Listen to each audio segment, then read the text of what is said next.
Lions just recovered a fumble. Bits of wisdom. It's Harry Houdini, I'm pretty sure. That's when it kind of becomes Home Improvement After Dark. I guess that leaves us at the question of the week.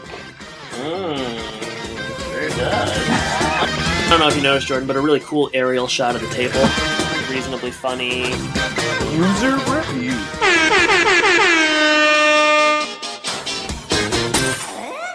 Does everybody know what time it is? Home and podcast time. That's right. Binford Tools is proud to present a Home Improvement Podcast. My name is Adam, and you all know my co-host, Jordan, the Shaved Sheep Lyons.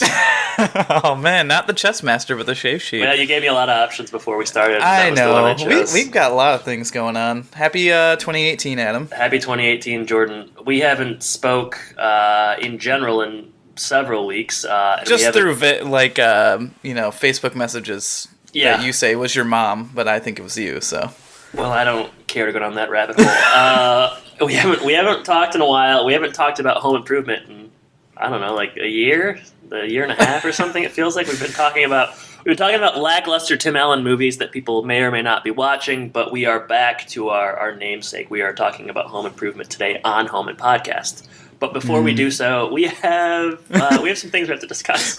We've got about 8 intro things we'd like to talk about. Sometimes it's difficult to come up with things to talk about, but when you don't record for about a month, those things really stack up. So we're going to try to talk about things that we've experienced over the last month or so that sort of tangentially, and I mean tangentially, relate to home improvement. So Jordan, I'll let you start. What is something that has maybe happened to you that relates to the podcast or the show? Yeah, I think the biggest one, a few episodes back we covered the reunion episode where Jill goes back to, it was high school reunion, right?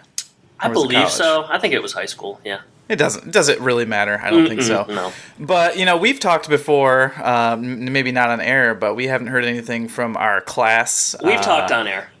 We've talked on air about this, and, the 5-year reunion went by, we didn't hear anything. Now we're rolling around to the 10-year reunion, and things have really ramped up, because there's a Facebook group, there's already, 300 people in it, all of our favorite, high school friends that we haven't connected with in so long are starting to post funny GIFs on there. I mean, I'm not on Facebook, but... yeah, this is going to make you come back, isn't it? I've heard what people are posting, and it seems to be a lot of wow, I can't believe it's been 10 years, or 10 years, damn, things like that. People are all of a sudden surprised that we are 28 and it's been 10 years, but yeah, I tell you what, ask and you shall receive, because I don't know, a year ago or so we were talking about how we didn't know if it was going to happen, and well, now it has. So Katie Durkin heard our calls from the podcast. It's really hard for me. I don't really post much on Facebook at all, but it's really hard for me not to get in this group and then post something to our just podcast. kind of mischievous. I'd like to just kind of stir the pot. It's funny that 300 people are in the group, because maybe 450 graduated with us. So I'm wondering. There's statistics in there that say 350. 350 that graduated with us. That's what it says in the group. That's so low. I don't know. That seems low. I mean, we can't really fact check this stuff. No way. I mean, that's funny. Well, I can't believe it happened. Now we have to make some tough choices about whether or not we're going. Vegas betting odds say we are not, but it's something fun to talk about for the next. If I go, you for sure will make the drive, 100%. If you pick me up along the way. That's not along the way at all. Yeah. I'd be flying. Yeah, well, we'll talk about. We'll take this offline. All right. So something. Obviously, thanks for starting. That is huge news for us and listeners. Another kind of home and podcast thing that happened over break. I posted a picture of this. I did go ice fishing at Houghton Lake. I felt as though I had to, just because I came out with such I don't know, I guess hot takes on ice fishing. I was really throwing shade at the depiction of it on the Real Men episode. You were boasting in your expertise. Basically it was they don't know anything, I know everything. So I had to put my money where my mouth is. I went ice fishing, posted a pic, Houghton Lake, where Al's fictitious cabin was. Were you more successful? No, I got no action. I mean, I didn't fall through the ice, but I also didn't have bunk beds out on the ice. But no flags, no fish, no anything. But it was good to be out there. It was very, very peaceful, quite cold, but a good time was had by my father and I. Well, good. I'm glad you kept the tradition alive. Had to. Next. So New Year's, every year we do a semi-nice dinner, and we went to a place called the Capitol Grill, which reminded me of the episodes of Chez Pierre. The waiters and waitresses there were much better. They weren't running in the back to, look at a football game. Were the Lions on though? Concurrently? That's the problem. The Lions weren't on, so they were kind of sad and bored. Yeah. So, you had a good meal? Had a good meal. I had the salmon, and they have shareable sides there. And then I finished it off with a nice, delicious cheesecake. Oh yeah, say it again. Oh, all right. Another bit of news is. This is barely news, but related to the podcast, and I might as well get it out there now. Been watching the 6th and 7th seasons of West Wing. A lot of episodes of West Wing finally kind of nearing the end, but Patricia Richardson has been playing a key role. She is the campaign advisor of Arnie Vinnick, played by Alan Alda, and there's a big presidential race here as the show ends. And, it's interesting to see her. She's got a Bluetooth on. She's talking about Congress and the GOP, and she's very, very serious. But she's good, and I've enjoyed seeing her in this role. And I think I posted a picture about a month ago. But it's good to see old Patricia Richardson, doing a different role, kind of outside of the kitchen. She's not cooking. She's not cleaning. She's not doing laundry. She's not augmenting her breasts. Making thousands of cupcakes. Yeah, making thousands of cupcakes. She's just in an office being stern and serious, and she's kicking butt and taking names. But it's been a good role for her. So she's showing off her chops. She's showing off her chops. Jordan, did you have anything else that you wanted to discuss here? Should we do a rest in peace to your coffee maker? Yeah, I think we should. One thing I asked for Christmas was a new coffee maker. Anybody that's ever listened to this show knows that the old one was, it was endearing in its just kind of utility. It would just sort of beep whenever. But I got a new one, Black & Decker, baby. Not a sponsor. Looking at it right now, stainless steel. It looks like something that would be in a man's kitchen. Very, very nice, fast. Masculine. It's not going to beep anymore. I don't even think it beeps at all. So it's a fantastic piece of machinery. Silent coffee maker. Silent but deadly. Yeah. So that is the beeps. We'll come to miss the beeps. I think in months, years. But sometimes we got later in the run here, I use that as kind of the catalyst to start our Audible advertisements and sponsorships. Right. So. I don't know when I'm going to do them now. I'll just forget, I guess. Well, don't forget today, Jordan, because don't we have kind of a special sponsor? Yeah, we should segue right into that. Yeah, so, usually this moment is reserved not for Black & Decker sponsorships or Audible, but for our Patreon supporters. But today we've got a special sponsor, which is the book called Crunch Time Cam, which is my new book. Yeah, it's coming out, but when this episode drops, it'll have been out for a day. Mm-hmm. So Tuesday, January 9th is the release day for Crunch Time Cam, a kid's book about basketball, teamwork, friendship, all those fun things that you want your kids to read about. So if you want to, support the show, support me, support just literature in general, you can go onto Amazon and type in Crunch Time Cam. There's ebook. And there's also paperback, so thank you to both me. Relatively inexpensive, correct? Oh yeah, both under $10. So whoa, that's worth a deal's a deal, man. Worth every penny. And that money goes directly to your pocket, correct? Mine and Amazon's. All right, well that's unfortunate, but as long as you get a big cut, I think we'll we'll you get some good royalty rates on Amazon, so it's worth it. Now, is this at all? Is this like the J.K. Rowling detective books at all? Is there any of that kind of? Yeah, there's a lot of magic and Sherlock. It's a magic basketball like Space Jam. Got my powers back. I couldn't have written a better synopsis for the book than that. Is Muggsy Bogues in the book? I mean, I'm short. So it just seems like there's a character based off of me and Muggsy Bogues. Gotta be. A hybrid Jordan Lyons, Muggsy Bogues character. Wow. That's the best kind of character. All right. Enough about you and your book and me and my West Wing and coffee pots, etc. We gotta do something we haven't done in a while, and let's talk about an actual episode. So, Jordan, what are we covering today? Episode 72 is going to be covering What You See Is What You Get. Mm-hmm. A great title if there ever was one. This one's written by Tim Allen. This is the only episode that he wrote, apparently, and then also Diane Ford. So this is the only episode that she wrote. She's also a stand-up comedian, and I think you can kind of see that in this episode. There's a lot of one-liner jokes type of stuff. A lot. I mean, I wonder if she's a successful stand-up comedian just based on the quality of the one-liners and jokes in this, but she's not really doing much now. It seems like she was more, obviously in the 90s stand-up comic. But this episode aired May 11th, 1994. There's some plot keywords like chess and cosmetic surgery, which, that's what we're going to see. But our alternative titles are what we're really here for. And you and I talked this. We're a little rusty, and it's going to show right now. Yeah. How many do you have? I've got 3. All right, I have 4. Okay. I'll start with my worst one. Mark the Marvel. Oh. Just because he's so different than how he normally is? Yeah, I guess. All right, I'll do my Mark-related one. Okay. Game, set, Mark. See, that's good. I was trying to do something like that. I couldn't. All right. Next one, also quite bad. Table manners. Have you done that one before? It's entirely possible. Who's keeping track? I don't know. All right, this is my worst one, I think. Tim acts like a pawn.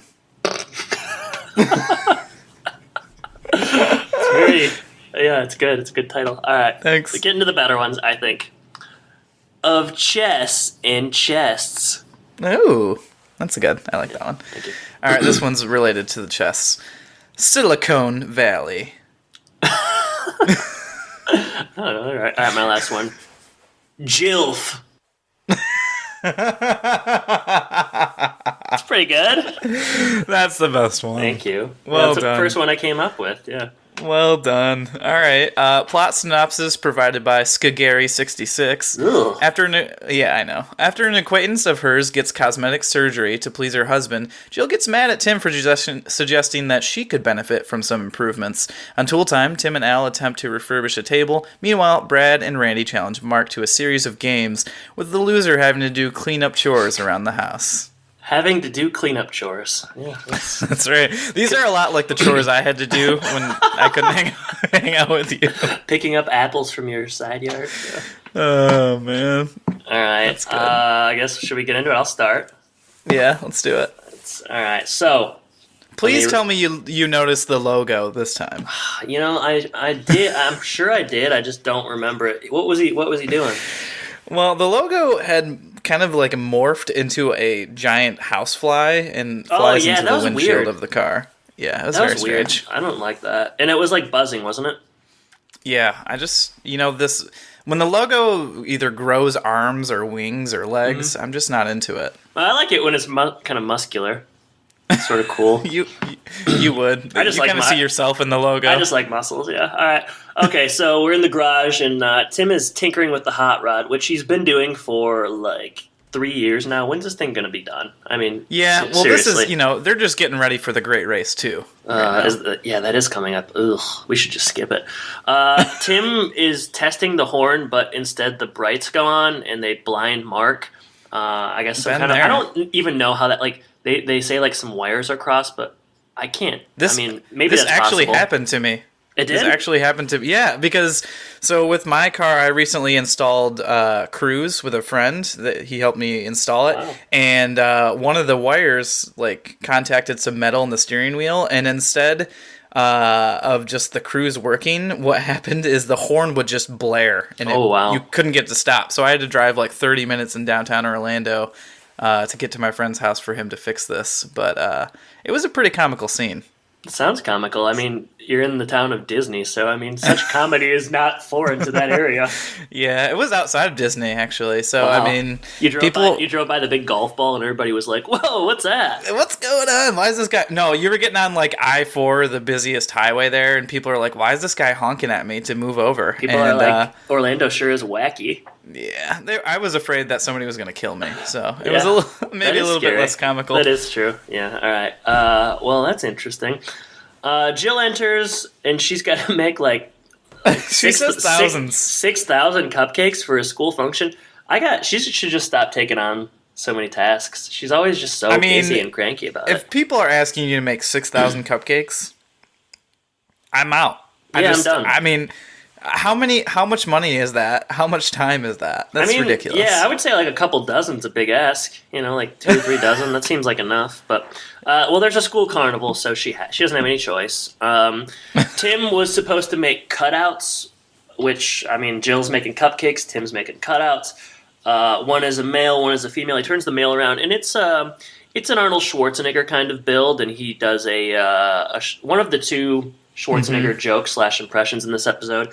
Then he turns around the other one, and it's kind of a busty blonde, and this is missing an arm. Missing an arm, the thumb's on the wrong side. But hey, who cares about the arms or the thumbs when she's got boobs, man. A lot of boob humor in this one.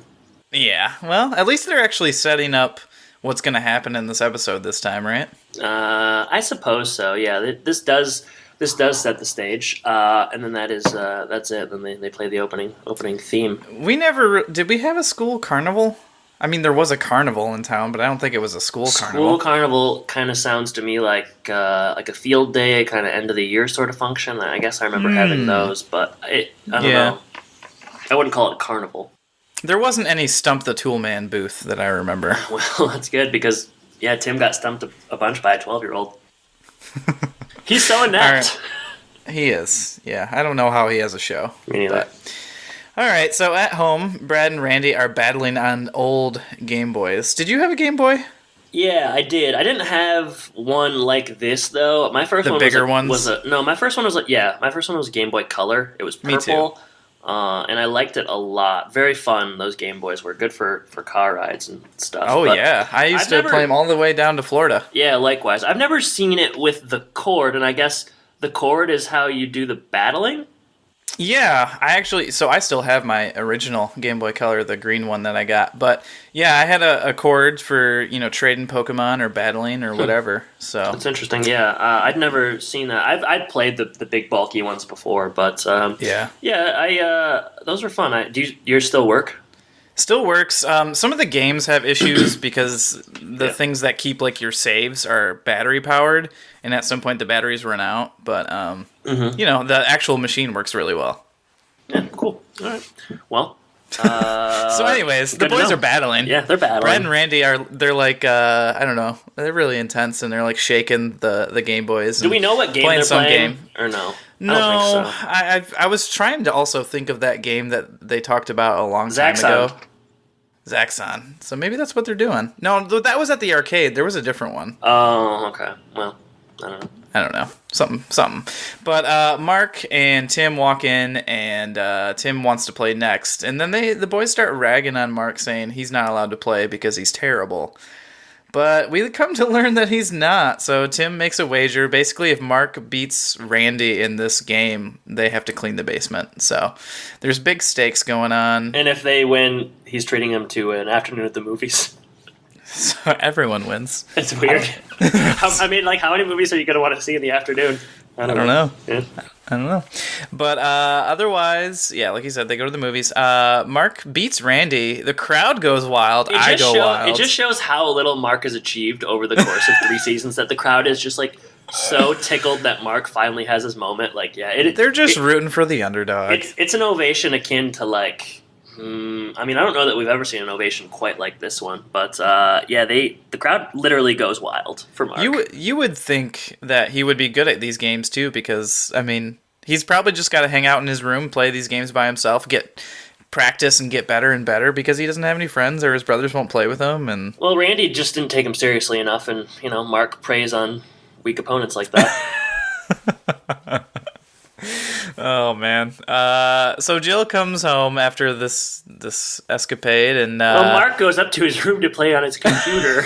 well, yeah, I'm gonna go play on my computer. he's gonna go practice against the computer. Yeah. So, Jill comes home. She's got a depressing story about plastic surgery.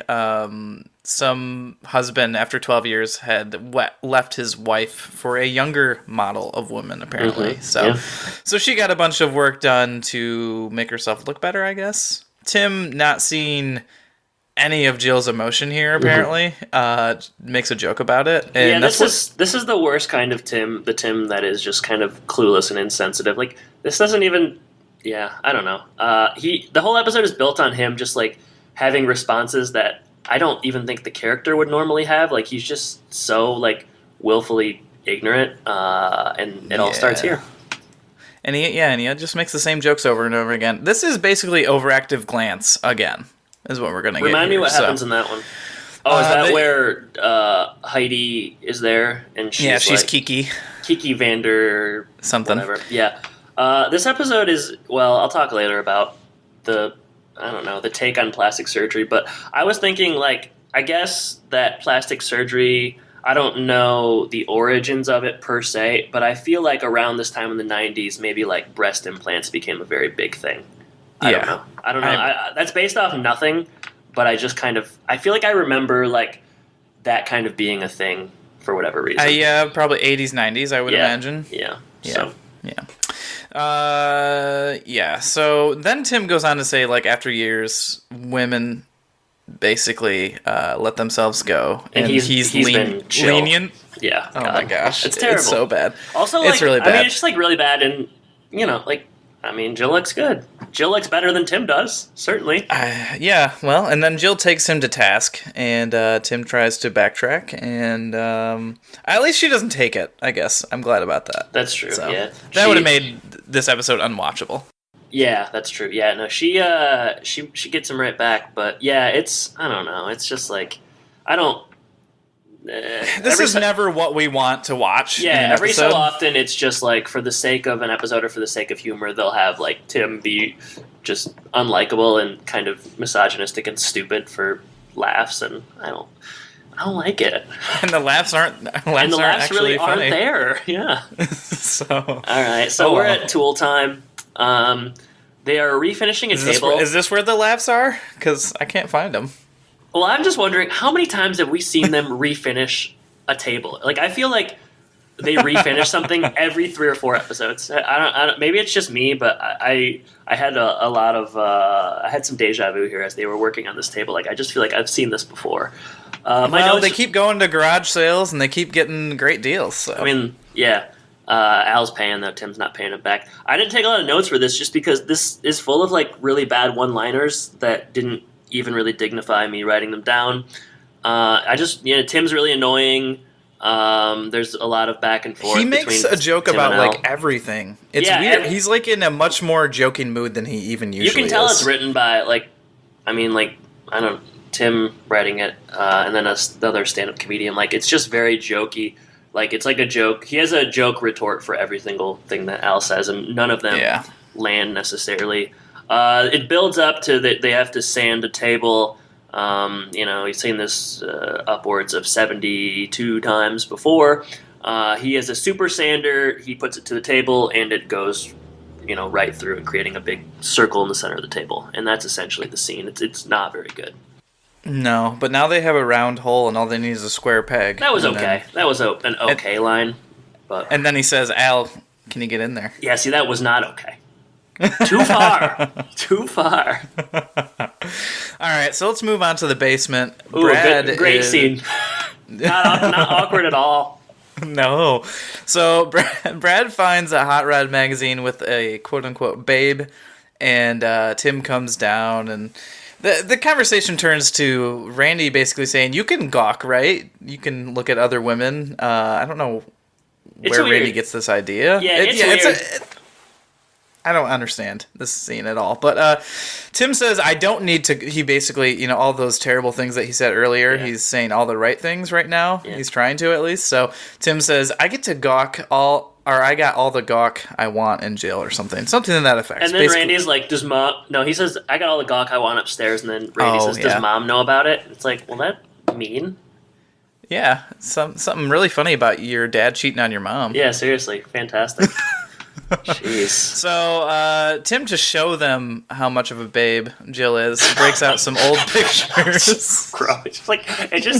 It's weird on a couple different levels. Like, yeah, so he breaks out a picture that is so obviously Jill. Like, there is no, like, Brad must have, like, a learning disability to not look at that picture and just be like, oh, that's my mom. Like, it is so obvious Jill. He's like, that's a friggin' babe, man. And Tim's like, that babe's your mom. And then Brad is just like, ugh, gross. But, like, it's so obviously his mom. And then, I don't know, like, Tim is, like, tricking his son into saying that, you know, their mom is hot. It's weird. He should have at least saw it coming. Even if he didn't definitely recognize her. seen it coming.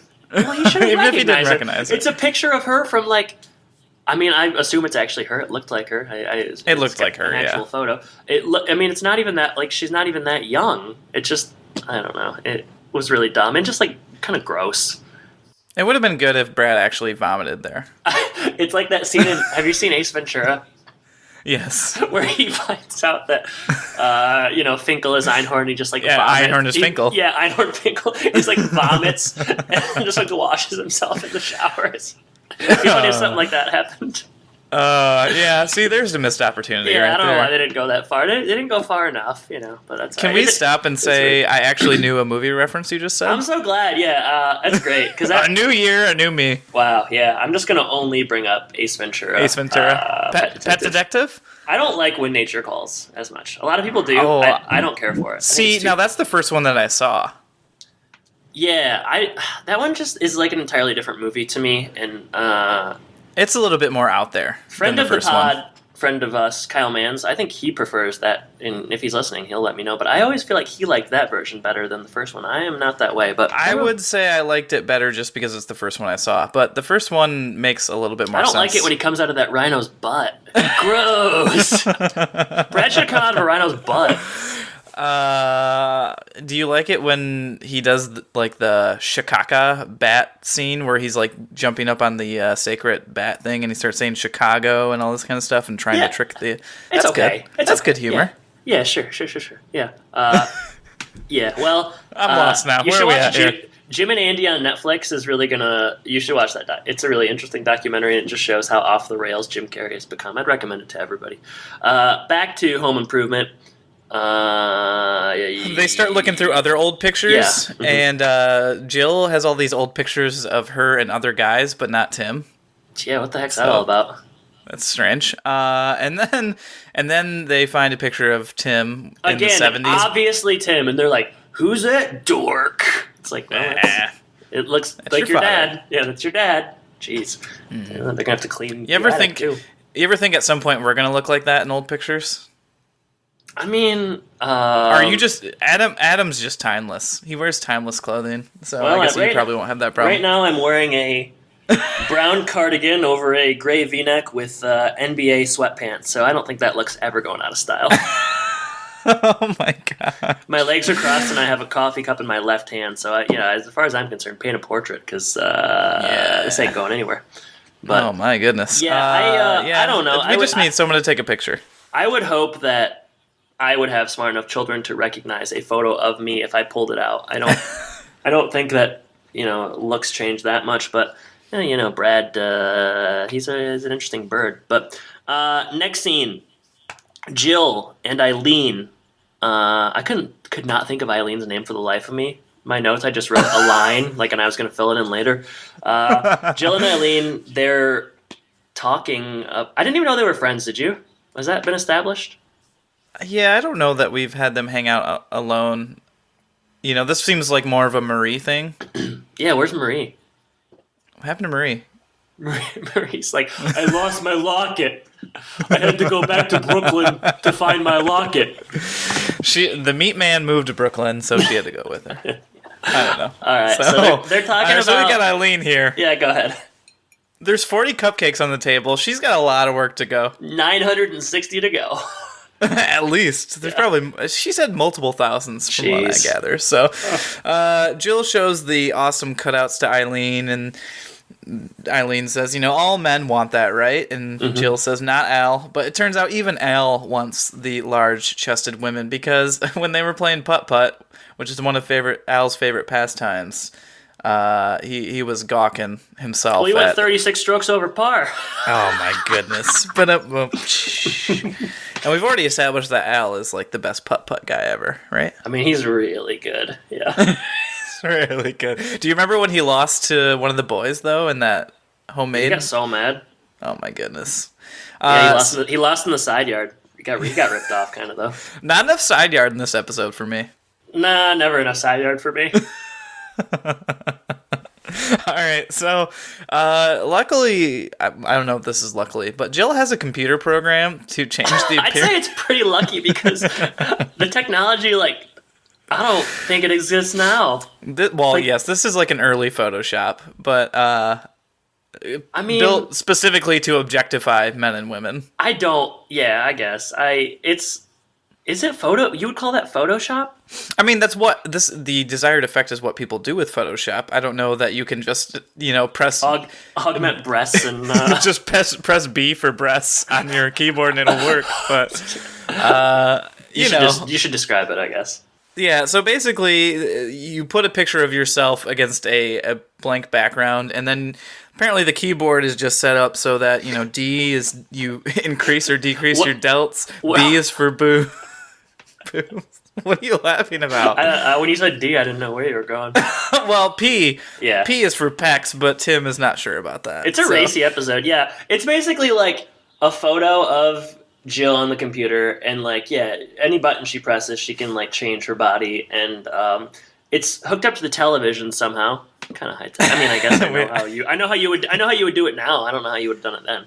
But yeah, they don't have HDMI cords at this point, but there's something hooked up there. So yeah, she's changing her body, and she just presses B a bunch of times, and her boobs get and her waist gets a lot smaller. Yeah, and Tim comes in, and he's impressed. He makes some sort of noise. I don't remember what type of noise, but he goes, a noise wow. that oh wow, he says. Okay, and that's he should know better at this point, but he doesn't. And Jill starts airing the dirty laundry in front of Eileen here. Yeah, I would be that was weird. I would just be I would just say, we're going to talk about this. Let's take this offline. We're going to talk about this later. Now is not the time. No, but now is the time for Jill, and Eileen, quickly says, it's time for me to leave. Eileen says, is that the telephone ringing? I've got to go. I wish she would have, because that would have been funny. Ring, oh, phone call, gotta go.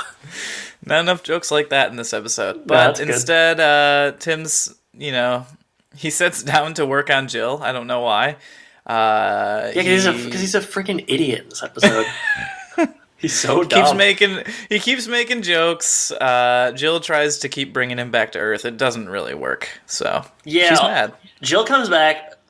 Jill's perspective on plastic surgery is kind of, I would say, a little bit, one-sided, I guess. Yeah, well, she keeps saying how, she says, women are doing this to themselves in real life because they have such low self-esteem, which I don't think is always the case. I feel like someone can get plastic surgery, man or woman, not because they have low self-esteem. It doesn't have to be because you feel bad about yourself. I don't think. That just seems it's one of those things where whenever you take something to the extreme, you're obviously going to alienate a bunch of people. So, right.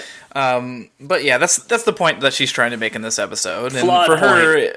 Yeah, for her, I guess it is really a self-esteem issue because she kind of goes. I mean, she does seem to really make her feel bad. So yeah, maybe her self-esteem is low, but I think just in general, you don't have to feel lousy about yourself to want to change something. But sure. Yeah. So at home later on, we presumed that Tim had to sleep on the couch. Jill and Tim are there, and Tim is now on the screen, so we're going to flip this a little bit. And Jill says, "What do you think I want you to look like?" And so Tim is supposed to figure that. He hits P. P for pecs. Yeah. So it's a racy episode. Whew. And then there's another Timinator joke instead of Terminator because he gets some giant biceps.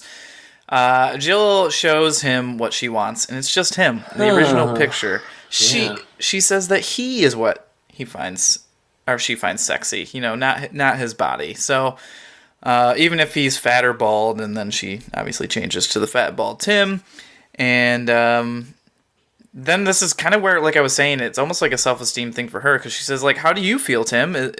Is this something you want me to change? Like, what's the deal? And he tries to be sincere, and he is for a moment, and then he immediately blows it and makes another joke. Yeah, he's really stupid in this one.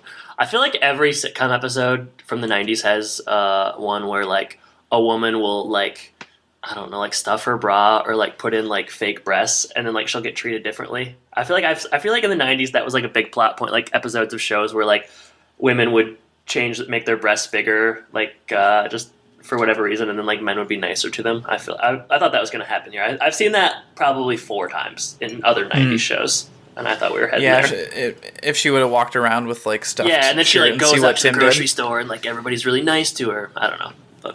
It would have been, Tim's reaction would have been the same as what he's already doing, so I guess it would have been a wasted scene, right? Probably, yeah. So, all right, we didn't get enough side yard, but we're going to get some right now. Yeah, let's, should we play a clip? Yeah, let's play a clip. Something burning out here, Wilson? No need to be alarmed, Tim. I'm just smoking a fish. Regular or menthol?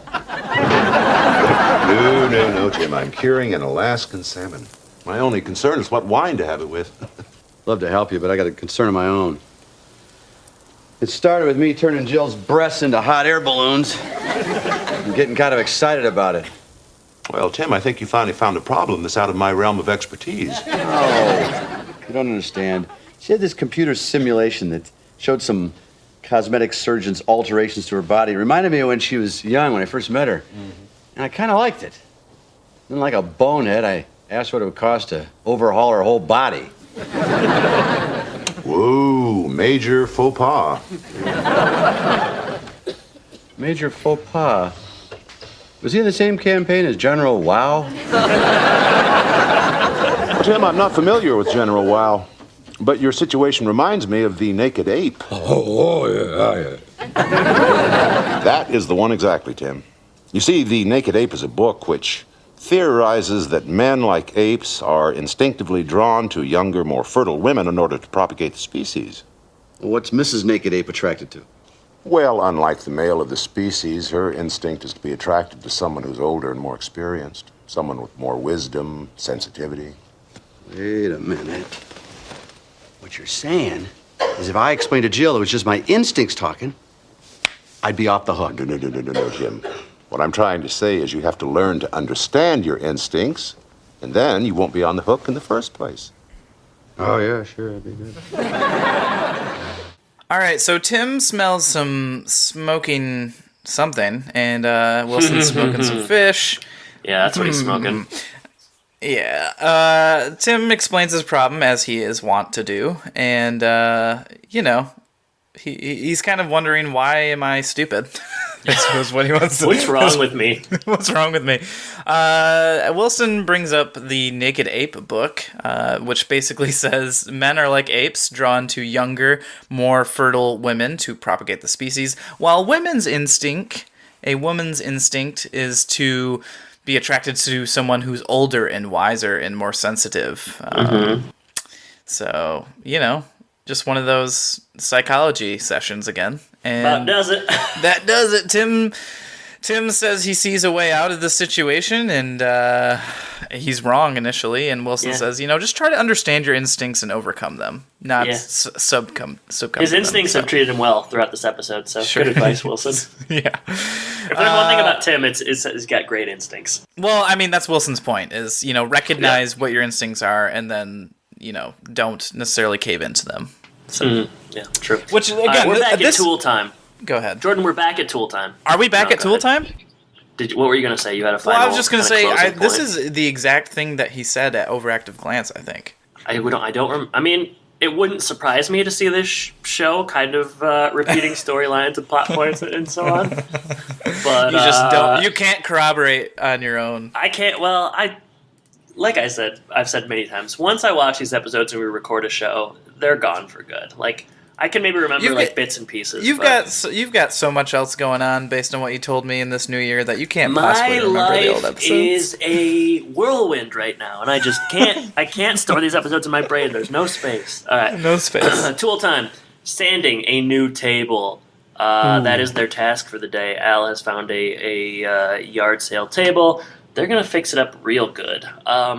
Al is prepared to do so, but Tim says, "You know what? This table is fine the way it is. We don't need to change this table." It's almost like he's making a comparison, and there's a metaphor here. Yeah, but this little is subtle- when it kinda becomes subtle, though. male improvement instead of home improvement. Yeah, you know what? It's not just home improvement; it's also male improvement.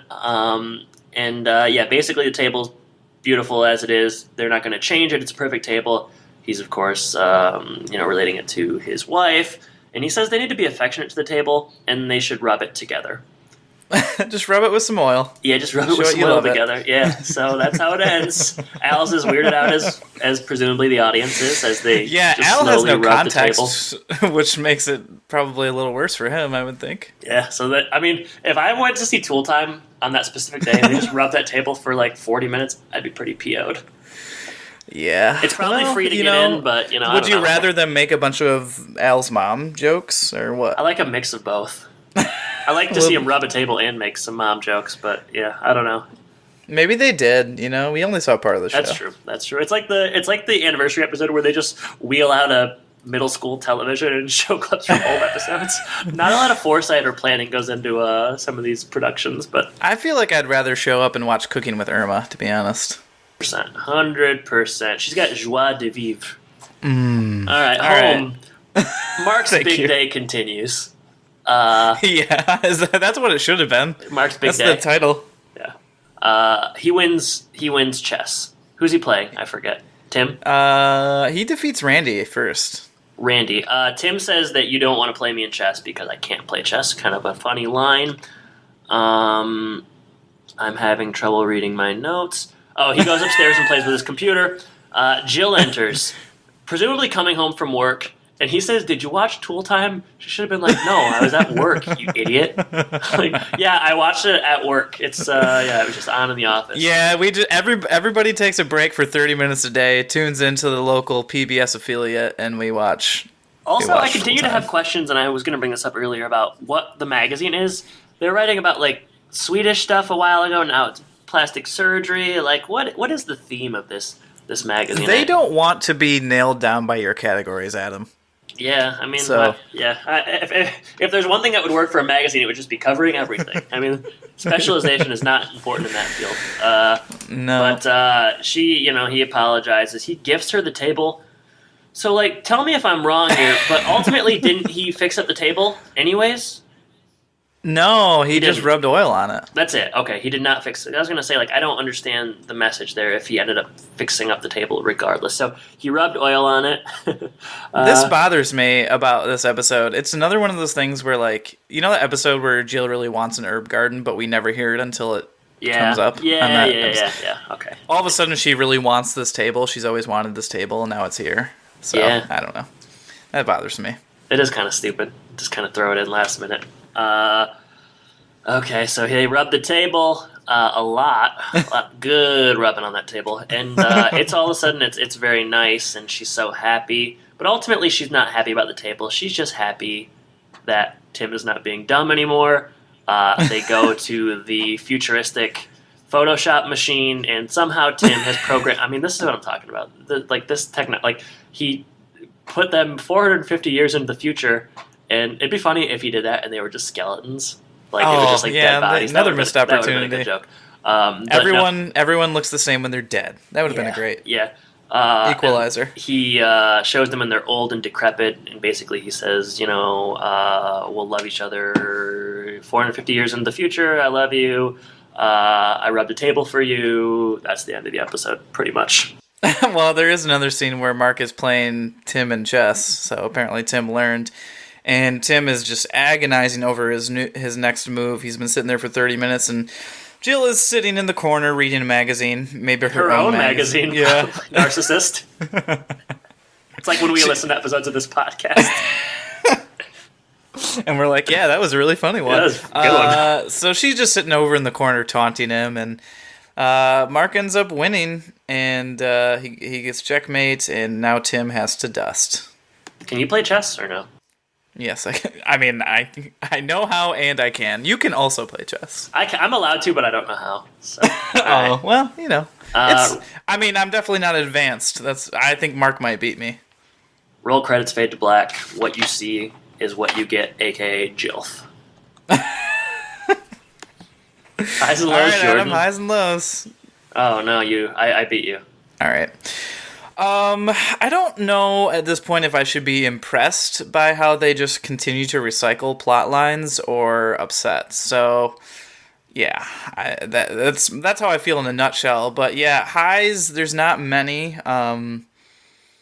You know, are you sure P is for Pecs was kind of a funny line, I guess. I wasn't expecting it. A little bit raunchier than I expected. But that's really the only high for me, besides nostalgia at, you know, the Gameboy scenes. Lows, felt, like I said, a lot like the Kiki episode, Overactive Glance, loaded with just one-liners and jokes that were not particularly funny, and the table thing where it just like comes out of nowhere and is all of a sudden something she always wanted, that's just gonna always bother me when you don't like set that stuff up ahead of time and it's just kind of thrown in for a plot device. So yeah, just a not a great episode, not original in really any way, and I'm excited to move on to the next one. Yeah, you know, highs here. There aren't very many. A couple of the jokes land, but there's just so. I mean, you know, you throw enough stuff against the wall, something's gonna stick.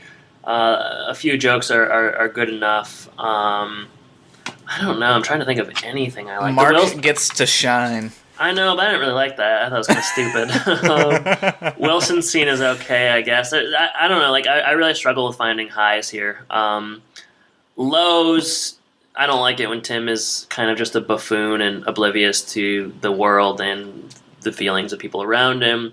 The scene with Brad and Randy and Tim in the basement kind of like talking about babes and their mom was just kind of strange to me. The jokes aren't funny. It's like you said, it's very much something we've seen before and we'll probably see again. It's not one of the worst episodes by any means, but it's not especially good, nor is it very memorable. So yeah, just below average. Something, basically everything here we've seen before. Nothing stands out or works particularly well. So just another banner episode for Home Improvement. This is why we step away from the episodes from time to time. This is why we've recorded 3 film episodes in a row. Yeah. All right. So I guess with that, we just move on to Sean's social media corner. Mm-hmm. And if you want to reach out to us, let us know how much you loved this episode. You can do so at thehomeandpodcast.com. You can go to facebook.com/homeandpodcast. You can tweet at us at homeandpodcast is our Twitter handle. If you'd like to support the show, you can do so for as little as $1 a month. Go to patreon.com/homeandpodcast. We'd love your support in any way possible, including a free way, which is just leaving us an iTunes review.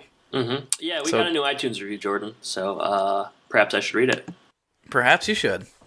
All right, and I will read it as soon as I am able to pull it up. Here we go. Nope, not yet. Here we go.